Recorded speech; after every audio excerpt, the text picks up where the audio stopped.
जय हिंद दोस्तों। इस वीडियो में आज हम पढ़ेंगे मध्यकालीन इतिहास और भक्ति और सूफी काल को इस वीडियो में आज हम पढ़ेंगे। भक्ति आंदोलन किस शताब्दी में शुरू हुआ था? तो 7वीं शताब्दी। भक्ति पंथ किसकी शिक्षा से महाराष्ट्र में फैल गया? संत ज्ञानेश्वर।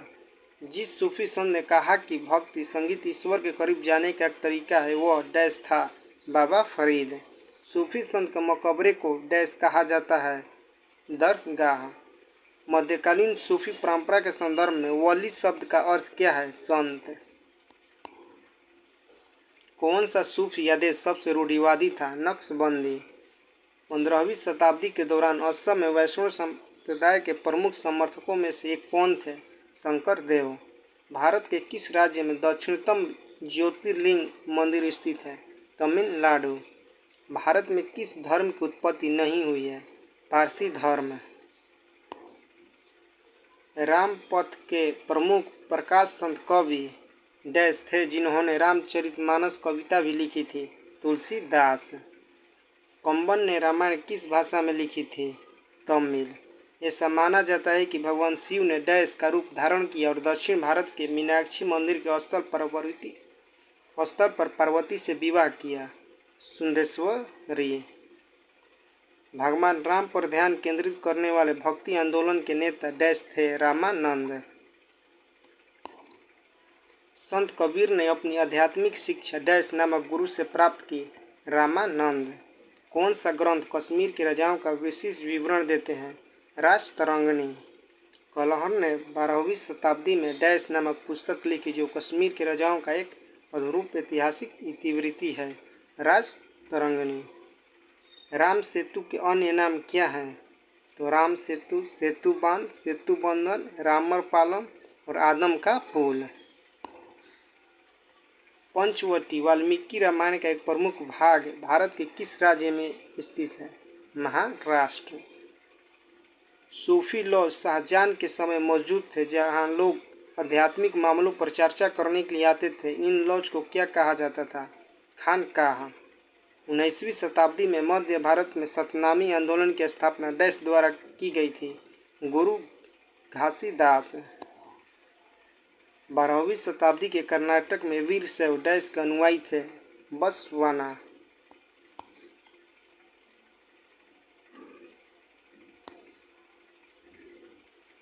सही अनुक्रम का चयन कीजिए। निजामुद्दीन औलिया, कबीर, मीराबाई, तुलसीदास। राजस्थान के माउंट आबू में दिलवाड़ा मंदिर किसके अनुयायियों द्वारा बनाया गया था? जैन धर्म। सूफी परंपरा में पीर का क्या अर्थ है? सूफियों के गुरु। भक्ति आंदोलन और सूफी आंदोलन दोनों में कौन से पहलू समान नहीं है? मूर्तियों की पूजा। भारत में सबसे महत्वपूर्ण सूफी तीर्थ स्थल कौन सा है? तो अजमेर। पहला भक्ति आंदोलन किसके द्वारा आयोजित किया गया था? रामानुजाचार्य।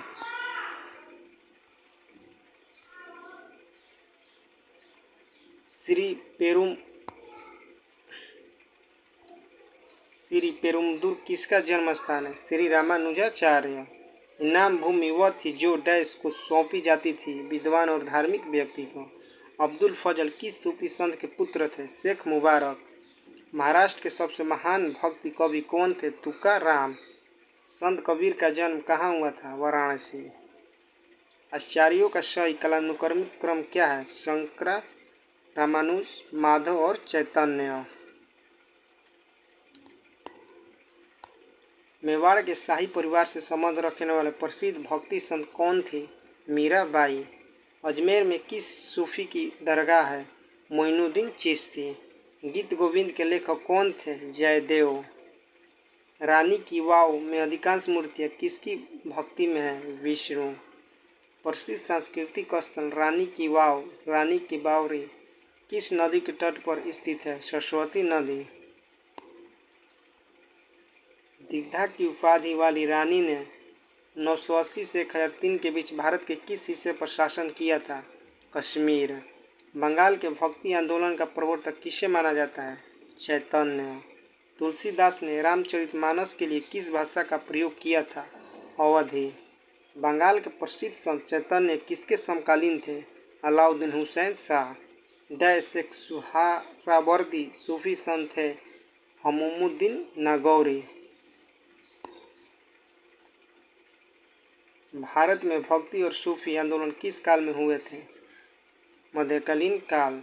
अमीर खुसरो की रचना किससे माना जाता है? खलीफे बारी, ख्याल, तराना, कवाली। अमीर खुसरो किस सूफी संत के शाही कवि और शिष्य थे? तो सैयद मोहम्मद निजामुद्दीन औलिया। सूफीवाद के संदर्भ में डैश सूफी तीर्थ यात्रा को संदर्भित करता है? जियारत। तो मिलते हैं नेक्स्ट वीडियो में।